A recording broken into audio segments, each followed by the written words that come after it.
Welcome back, everybody, to another Basement Brothers podcast. Your favorite subterranean dwellers are back again with some insightful stories, knee jerks, and other various shenanigans for you. How you doing, Mr. Mo Money? I'm doing great, JD. I'm doing great. It's the weekend and just maxing and relaxing. That's all we can do, man. We hold on, we get the time we can, and then, right back into the grind as usual. Yes, indeed. I'm going to kick things off for you.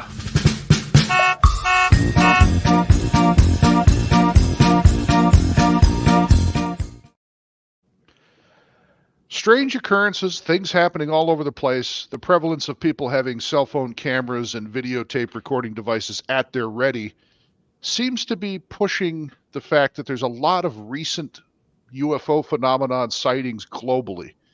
This has also been spurred on by the government releasing some documentation about some things that they've allowed to kind of leak into the public about various UFO sightings and just kind of all kinds of different information pouring in from different places. With the prevalence of the internet, we're kind of able to share more than we used to share, but it seems strange to me that all of a sudden within the last, 6 months to a year, we seem to have a lot more sightings and or video clips of supposed UFOs. What are you seeing out there, Mo Money?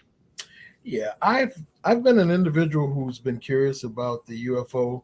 I believe they're called UAP now phenomenon for as long as I can remember. And at one point, it was considered like quackery. Like if you believed in aliens, like you were literally crazy. And over the years, it's gotten to a point where more people have seen things that just aren't explainable. And it's become more acceptable, the idea that we could be having visitors from other planets or other universes or, I don't know. I'm not the foremost expert, but it's definitely some strange things happening. Yeah, what also seems to be interesting too is this prevalence for people to jump to a conclusion that anything unidentified or unknown seems to be, they jump to the fact that it's alien life form or it's some sort of dimensional travel or something that we don't know of, when in reality there could be all kinds of explainable things for some of these things, natural phenomena that they're just not aware of. Could be some sort of government testing programs, rocket launches. I know there were some SpaceX rockets that were launched recently and people were super scared of what they saw, but apparently they just didn't follow along that, nearby there was actually some rockets being launched.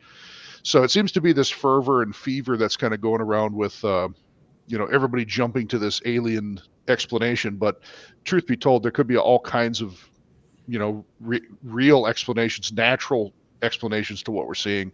It just seems to be right now it's kind of catching people and it's trending. That's true. The interesting thing is the government, the actual, I believe they're like Senate committees that have been looking into the phenomenon. They've had, individuals to come and testify and share what they know. There have been some whistleblowers. So apparently the UAP are not identifiable by the government or the military. There are several military personnel who have, with lots of credibility, have come forward with these stories. So, Yeah, and of course everybody knows about the famous Area 51. You hear about that every so often. There's I saw the other day some guy at a podcast was talking about there's a plane that leaves Nevada apparently every day. It's like a secret plane contractor that supposedly takes these workers basically to Area 51. And supposedly there's all kinds of subterranean mountainous type bases and things scattered throughout the mountains out there that super interesting. I mean, always obviously piques the interest. And if you do travel there, I did see some videos of people that were trying to sneak in there. I mean, you're met with heavy military resistance. Yeah. So obviously that speeds along people's nature to believe that it's some sort of secretive operation or that there's alien life. In reality, it could be just a military installation that they don't want people to trespass on. That's true. That's very true. You have drones that people have out there now that are flying drones, and I know that you can actually have drones in a formation. So that's one possible explanation. The only concern that I have is when the military is saying that they can't explain how the flight characteristics of these crafts. It's beyond our technology, and they don't know what they are, where they're from. That raises concerns, not just if they're actually genuine UFO, but if, let's say, another country, Russia, Yeah. it's got some technology that's just light years ahead of what we have. That's dangerous. So in some ways, you kind of wish that it was just aliens, because it's you don't have to worry about getting nuked or something. But on the other hand, if they came all this way, you wonder how they did it, and what are their intentions. Yeah, and we also don't know if it is alien life forms, if they are somebody that's hostile, right? Like if it is a country that wants to do some damage, that's a lot more dangerous than possibly a friendly alien life form that's just kind of testing the waters or coming here to see what's going on.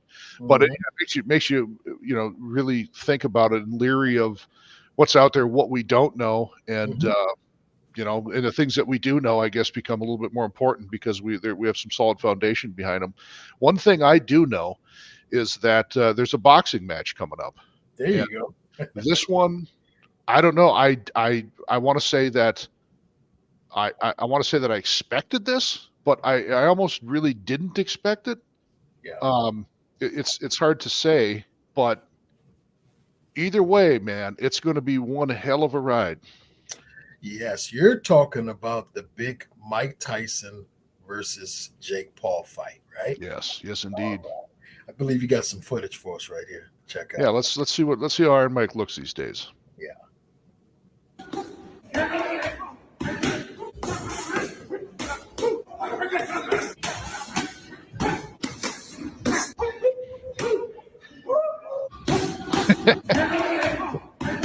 Still looks good, man. Wow. Oh man, I tell you what, man.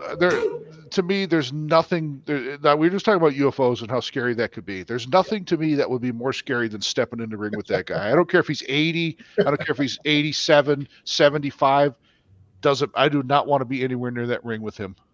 Listen, I remember a time when Mike Tyson was, as they would say, the baddest man on the planet, and he took on every contender, and everyone feared this guy. I can understand what Jake Paul is probably thinking. This is a big name, probably a decent payday.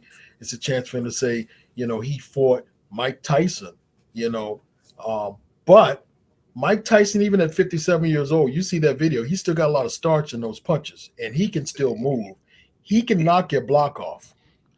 He's a dangerous man, period. And from what I've seen out of some of the Jake Paul matches, the only thing that worries me about this fight when I first heard about it, I initially saw it as a cash grab, right? Like in my mind, I almost can't process the fact that Jake Paul legitimately is going to have a legitimate match against this guy. It almost seems like they've gotten something worked out where it's like, hey, let's go out and make $100 million on this match because everybody, of course, wants to see it. Now, I'm hoping that Mike doesn't just need the payday and he's going in with the mind to actually box, because I think if he does, I think it's gonna work out very badly for Jake Paul.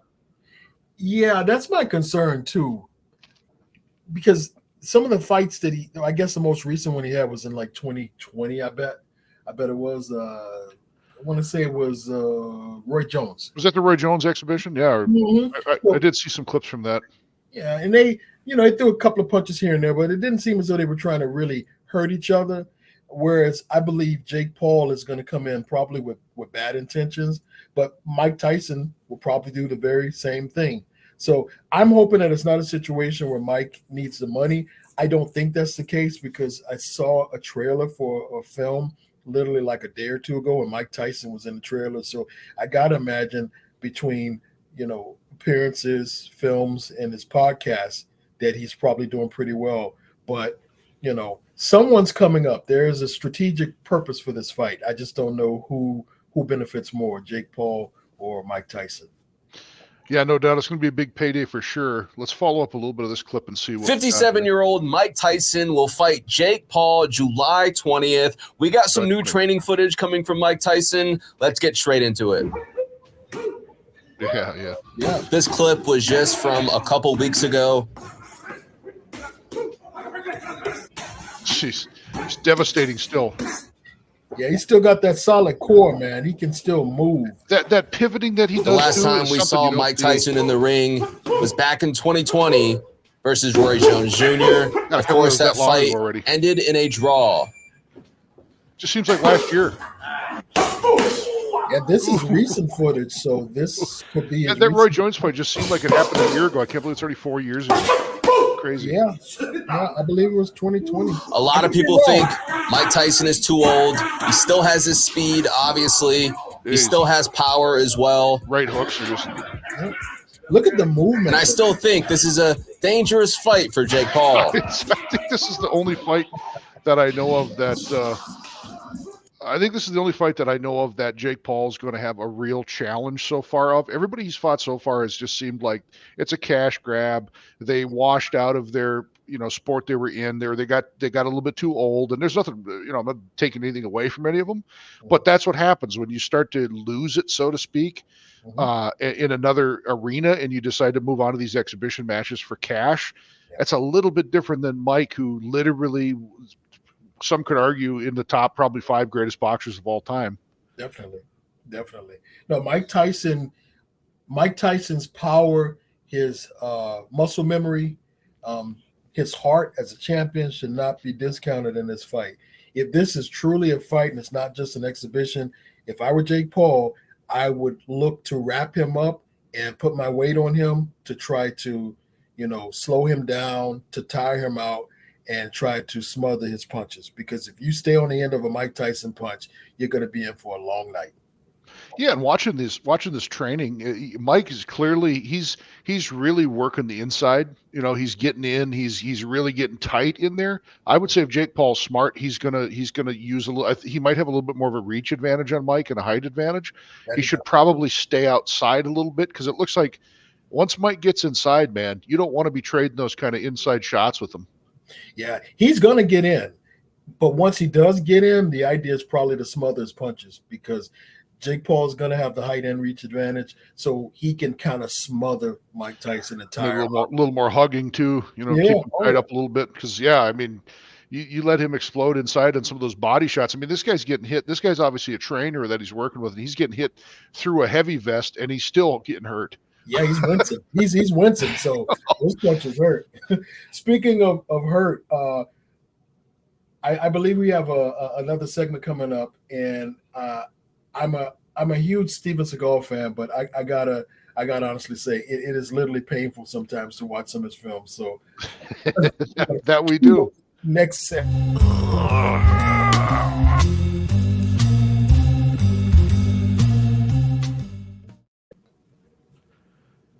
On Deadly Ground is the Steven mega blockbuster. I love this guy's commentary, where he showed the world what you get when AI writes a Look at that jacket he's script, wearing. and the only prompt is farting into Someone got like a Native American vest here. He's played every ethnicity now. Yeah, because wasn't he Italian in the first couple of movies? First couple movies Italian, then he became an African American blues man at one point. He's a native in this movie. He's done it all. Like a shaman or something? I don't know. He's a shaman. He's a Buddhist monk at Tibetan Tulku. First, he needs to get real close to the thousands of degrees fire and breathe in some of that non-toxic steam. Penny loafers? After confirming that, yep, it's on fire. He dropped a marshmallow into that thing. Insane and highly unorthodox Smoking move too, like a of chimney. pressing a button. There's something magical about watching the best button presser in the business do his thing. Very impressive, Forrest. Good old Michael Caine with the dyed hair in this one. Big bucks. It's Alfie. I'd fuck anything. Anyways, Michael Caine's only here because he lost a bet and refuses to read the script. So when he's not dyeing his hair between scenes, he's quizzing Seagal It's different colors every he scene. knows what that stupid shit was all about. I don't know, something about faulty preventers or something like that. That's when he realizes his career is that night. Seagal goes out to celebrate and is recognized by one of his I love the scene so much too. Man. This first of all, I love this guy's video critiques. He does a lot of Seagal stuff and he does a lot of different but it's the funny part is he's obviously trying to be funny, but he doesn't even have to try, because that's how absurd what he's saying actually is what's actually happening during the film.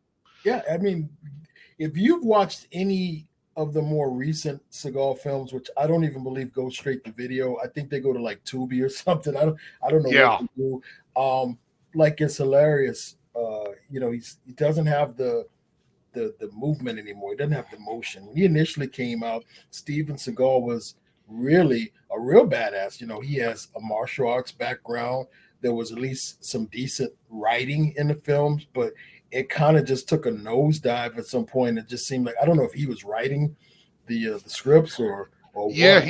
I think in fact, I'll take it a step further. By the time he got to this film, he'd been big enough in Hollywood and he'd had a few hits, behind his belt with the production company that were there, that he wrote, I believe, and directed this movie. And this was actually one of the last movies he did that was the big time, the big production house films. It was kind of the last of that series. He obviously did a couple movies after that were still, kind of tied to larger scale studios, like Exit Wounds was one of them. That was probably the last major big one he did, besides Half Past Dead. But this was literally the tail end of that run of success. And he, directed and written this movie.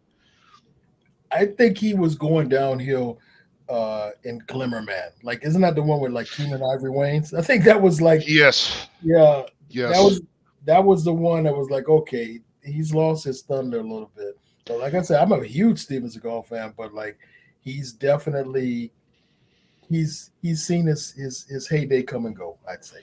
I am too, man, and we got to have a lot more commentary on some of the Seagal stuff as we go on, because there's just such a huge catalog of glorious, masterful film craft. It wrapped up in Seagal's work. Like, it doesn't get any better than watching Seagal. The stuff, the one-liners that he says, the fact that you get to the later movies and he started dubbing in all of his lines later, and most of the time it wasn't even his voice. That's just genius. Oh my goodness! Oh, and speaking of Mike Tyson, what's that film that he was in with Mike Tyson? It was the China Salesman. I don't drink piss. Yeah. The China Salesman. That's now to your point about being on Tubi. If you watch any third-party cut rate streaming service, it has that film. If you want to see Mike Tyson and Seagal fight each other, it's the best thing you'll ever see. We'll have to cover a clip and go over that clip one of these days, because that's one of the funniest movie scenes I've ever seen in my life. Definitely. What else you got for us, JD? Well, speaking of bringing out the violence, it doesn't always just happen in Seagal films. Sometimes it happens in real life. Oh my, what do we have? Got a nice couple dancing here. Dancing? Oh, somebody got smacked. You watch. You dance, and she starts to mess with the steps. Oh my. Wow. Let's watch it one more time. Oops, you missed it. This guy starts interceding. Wow. Now, I need context. Like that escalated quickly.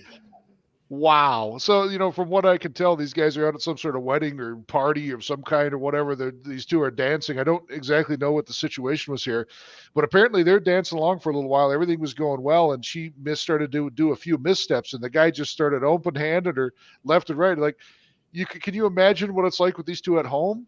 My goodness. I turn on a dance floor, ladies and gentlemen.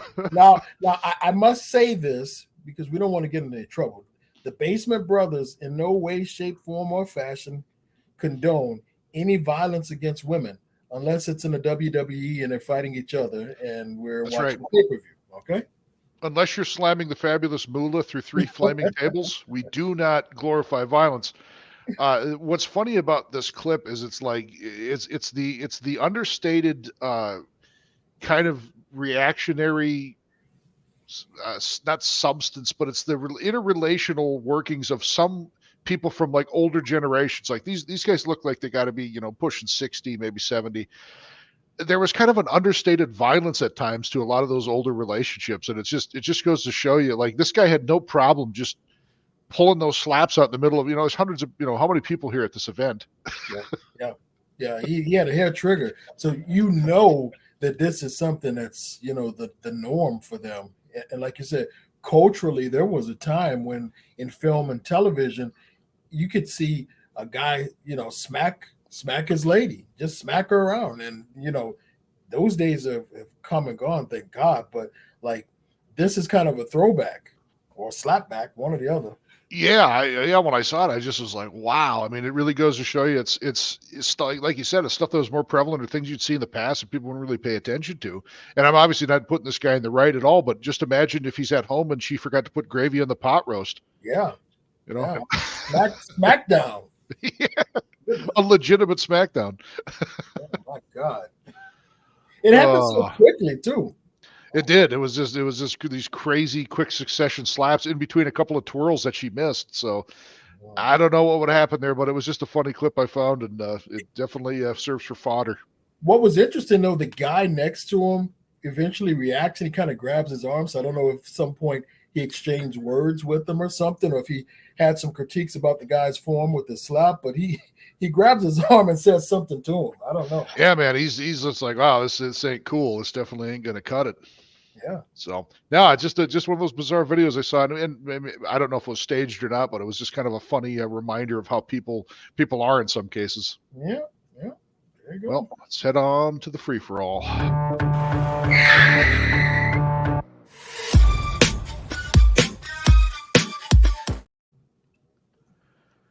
Interesting story coming out of the podcast world. Good old Joe Rogan, in the reports of signing a new deal with Spotify for upwards $250 million, which is just unheard of in the world of podcasting.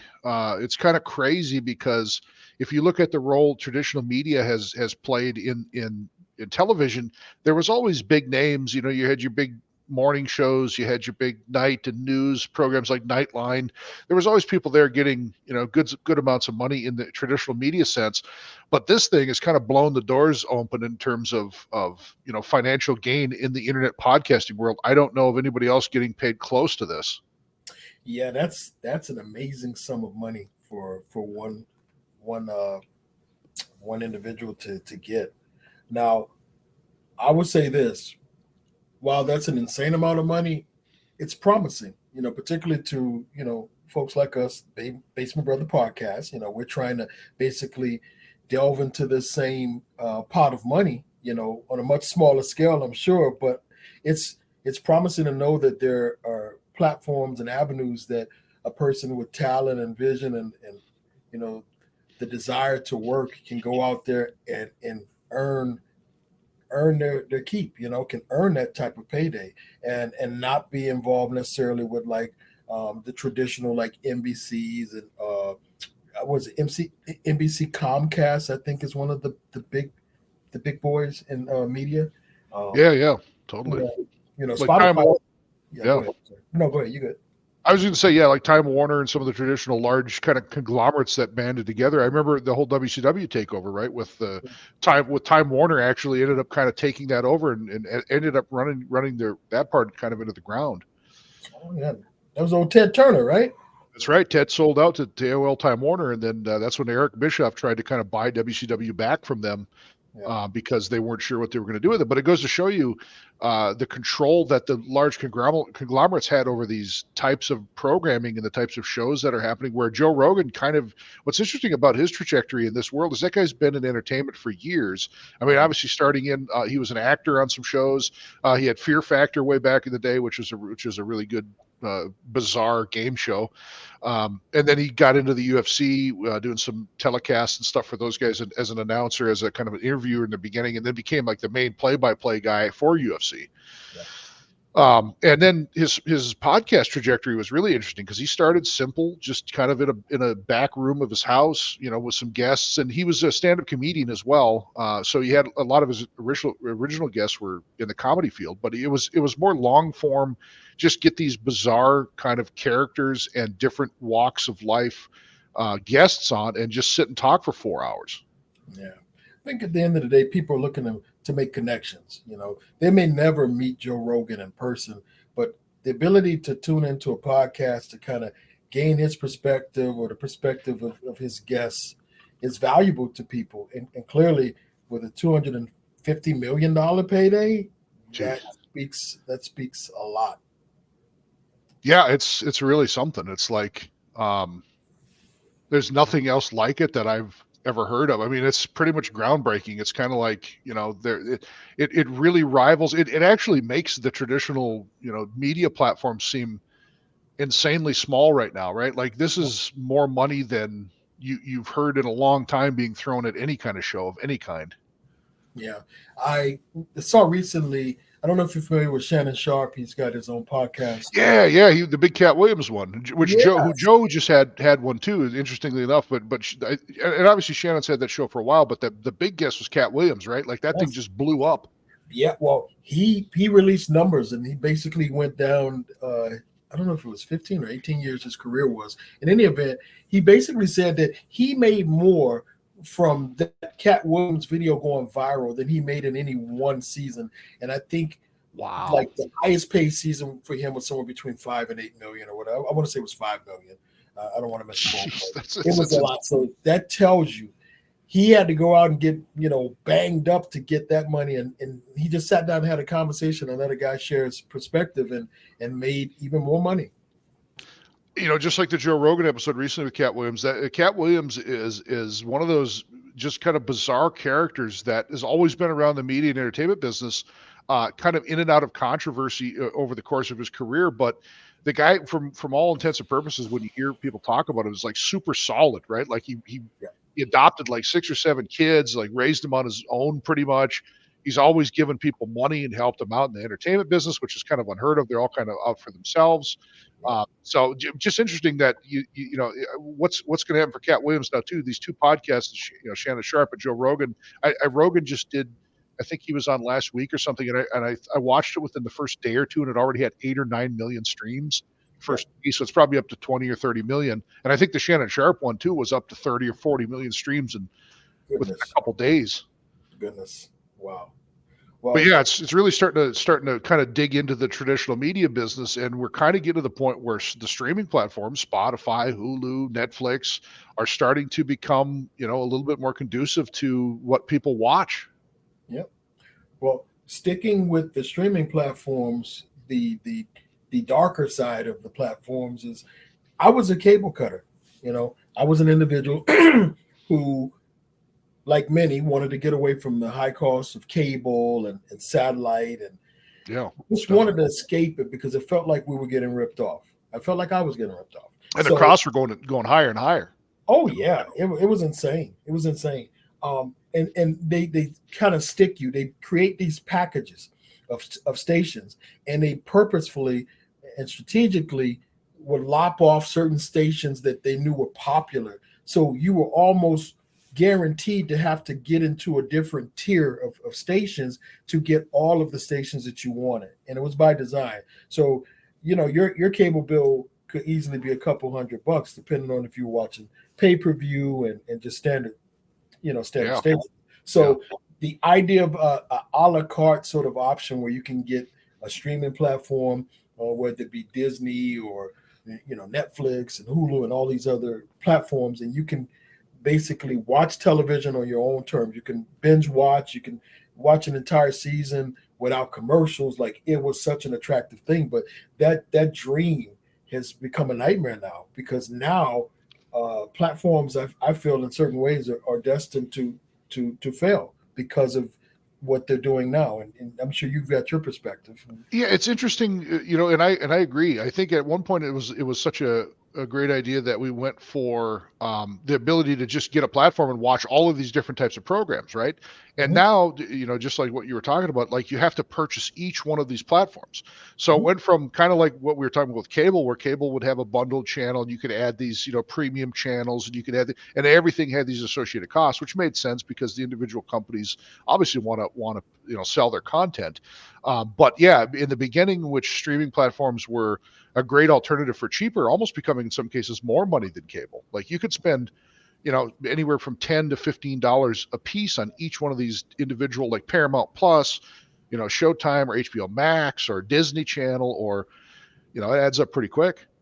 Yeah, I mean, think about it. One of the more appealing reasons for going to a streaming platform was the idea that you escaped commercials. Like television, cable, satellite, you knew that you were gonna, have an endless stream of commercials. And with the streaming platforms, there was this promise of I can just get to my content, watch my content, and that's it. And even that has been tainted because the platform itself is going to run commercials for shows that they're going to have their own original content, and then they're also running commercials for products and services, right?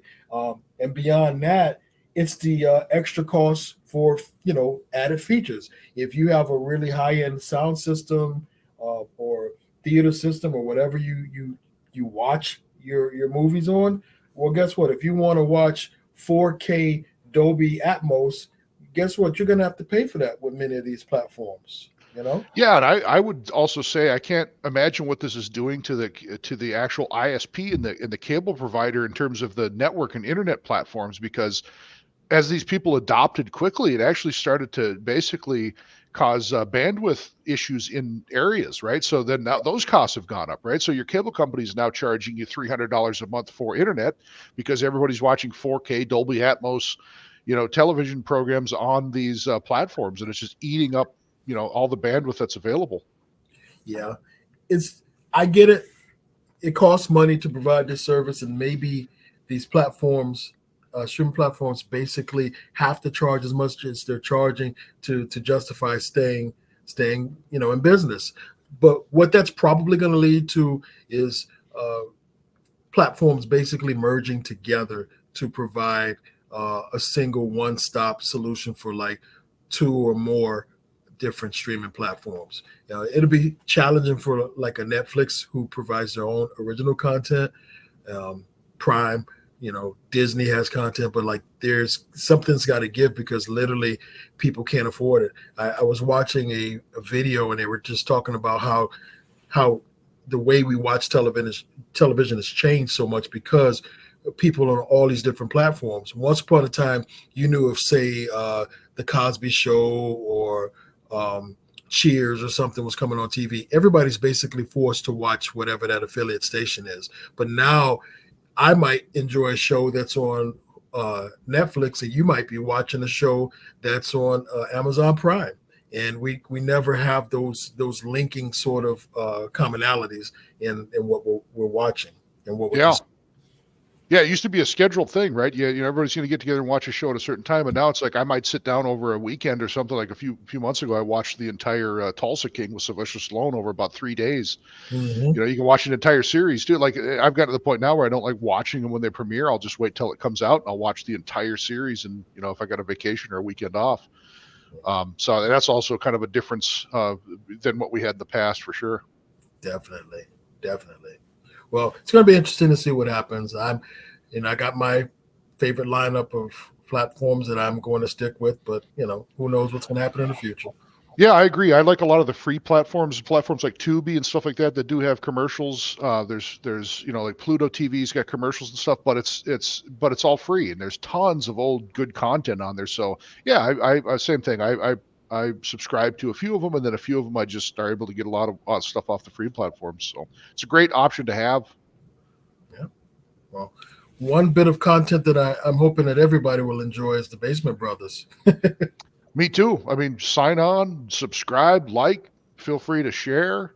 you know, we're going to be here. We're going to be coming up with new episodes all the time. And, you know, we're glad to be here doing what we do and talking about the stuff that we like to talk about. Yes, indeed. I think with that wraps it for another episode of Basement Brothers Podcast. If you like what you're listening to, please, by all means, we're going to be putting this on YouTube.